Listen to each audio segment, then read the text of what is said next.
يا نفس إن لم تظفري لا تجزعي.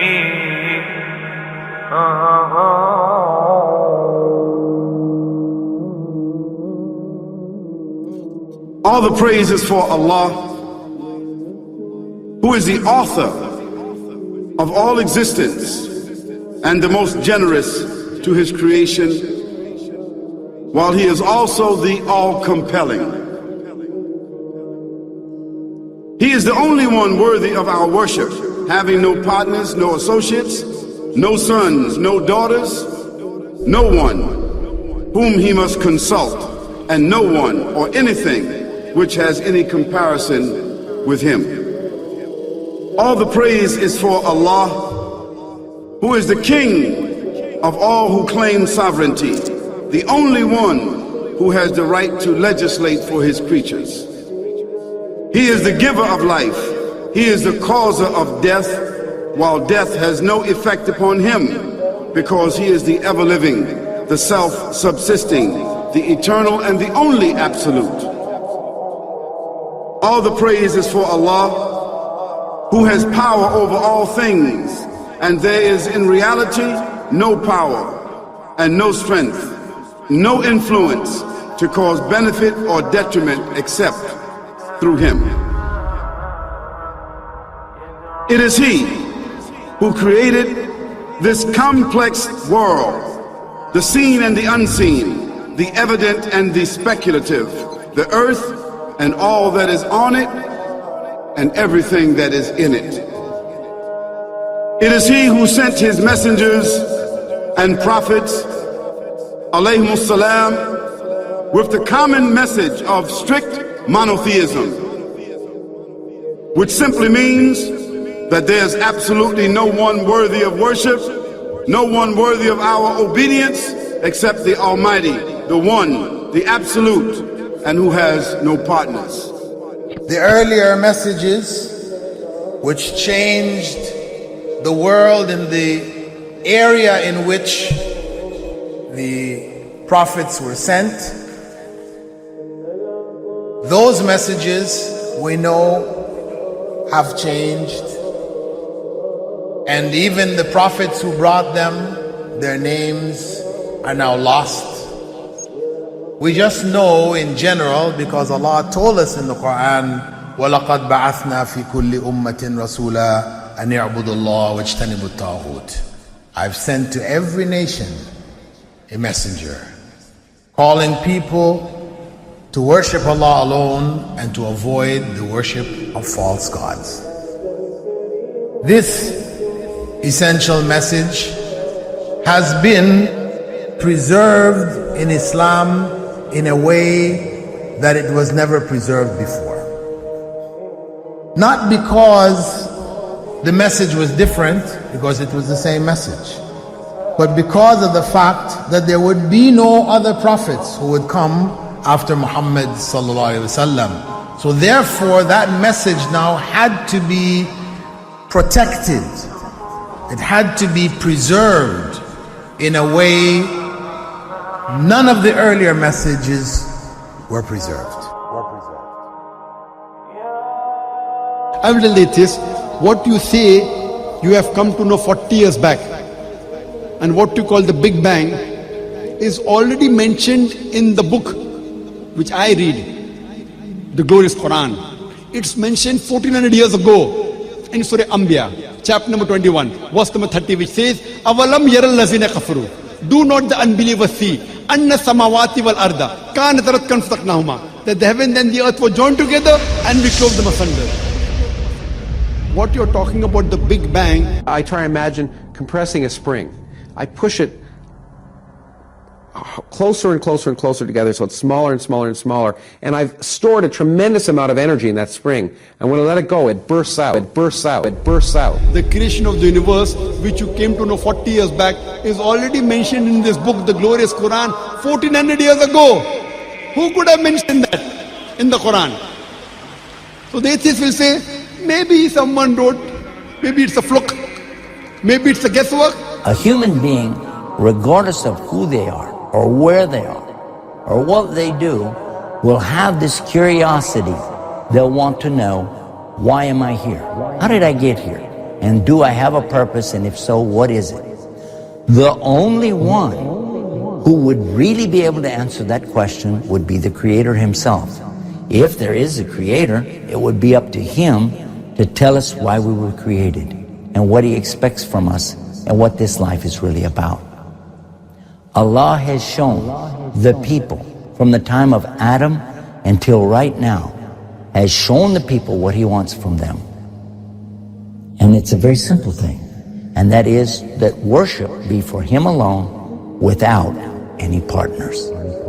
In fact, we know this life to be a test from Almighty God. That's why we're born, and that's why we die. Because there has to be a beginning and an end for us to be tested on. The next life, after this life, no one will ever die again. A bad person or a good person. Both are brought back and they continue to live in the next life, either in good shape or not so good shape, depending on how they did on the test. The worship of the God of Abraham, that was what was taught by these prophets. The Lord of the Arsh and Kursi. We're talking about the Lord of the worlds. Alhamdulillah Rabbil Alameen. We're talking about the Lord of the entire universe and beyond. The entire universe and beyond. You know, we live in this dunya and we are fascinated with this dunya which Allah subhanahu wa ta'ala indeed has created in a beautiful manner. We're fascinated. There are over billions of people which live on this dunya at this moment in time. Over 6 billion people that live on the dunya at this moment in time. This dunya of Allah subhanahu wa ta'ala is so big that there is space in this dunya for billions and billions and billions or more people.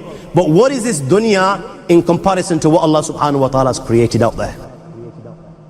This dunya is insignificant. This dunya is meaningless to Allah.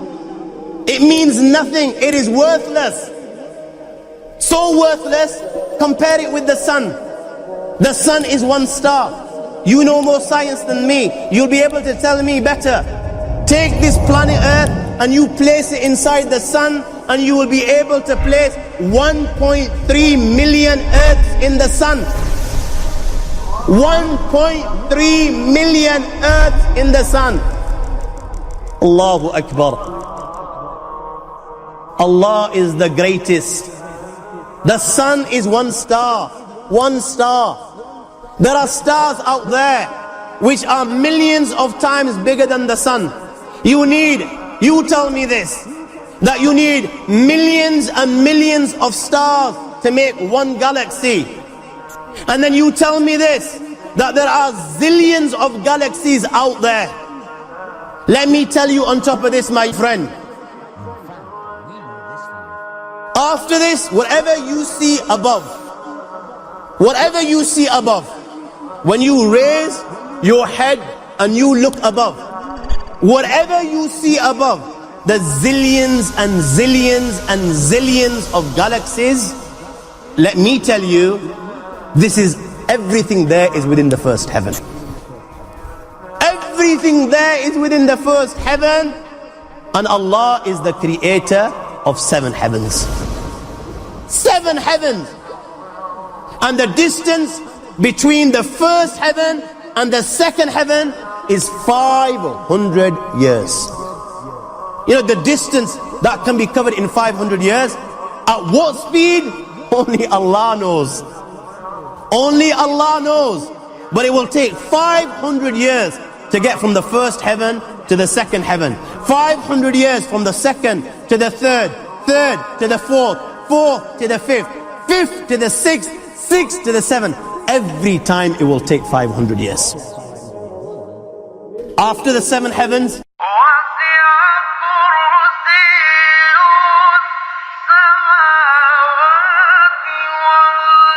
وَسِعَ كُرْسِيُّهُ السَّمَاوَاتِ وَالْأَرْضِ. You all read the Ayatul Kursi. You all know the Ayatul Kursi. After this, you have the Kursi of Allah. You have the chair of Allah subhanahu wa ta'ala. You know these 7 heavens that we've just talked about. In comparison to the Kursi of Allah, they're non-existent. They're meaningless. Rasulullah sallallahu alaihi wasallam has given an example in a hadith just to give us a little bit of understanding with regards to the 7 heavens in comparison to the Kursi of Allah. Take a ring from your finger, take it off, the small ring that you have, and place it, let's say, in a desert, the Sahara Desert. It's the biggest desert in the world. You know that ring that we take off from our fingers and place it in the Sahara Desert? What comparison is in between the ring and the Sahara Desert? Nothing. Nothing. The 7 heavens is the ring, and the Kursi of Allah is the Sahara Desert. After the Kursi of Allah, you have the Arsh of Allah. وَكَانَ أَرْشُهُ عَلَى الْمَاءِ. You have the Arsh of Allah. Again, Rasulullah has explained, so just so that we can understand. Take the ring, place it in the desert. This time, the ring is the Kursi and the Arsh is the desert. What is the Kursi in comparison to the Arsh of Allah? Nothing. Then you have angels which carry the Arsh of Allah. Their heads are in the 7th heaven and their feet are in the lowest earth. My friends, then you have the Lord of the Arsh al-Kursi. لا تدركه الأبصار ويدرك الأبصار وهو اللطيف الخبير. He is beyond the size of Allah, who Allah is, what Allah is. The greatness of Allah is beyond the comprehension of my little mind.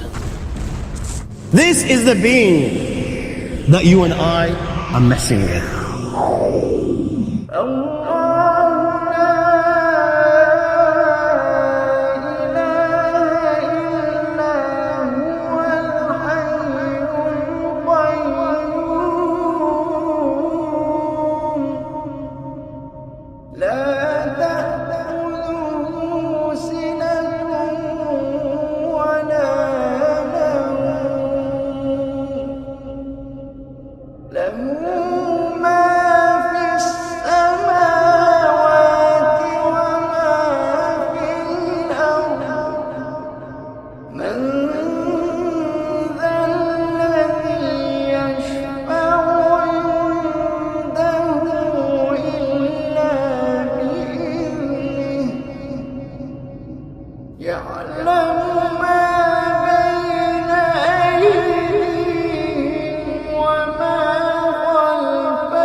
ولا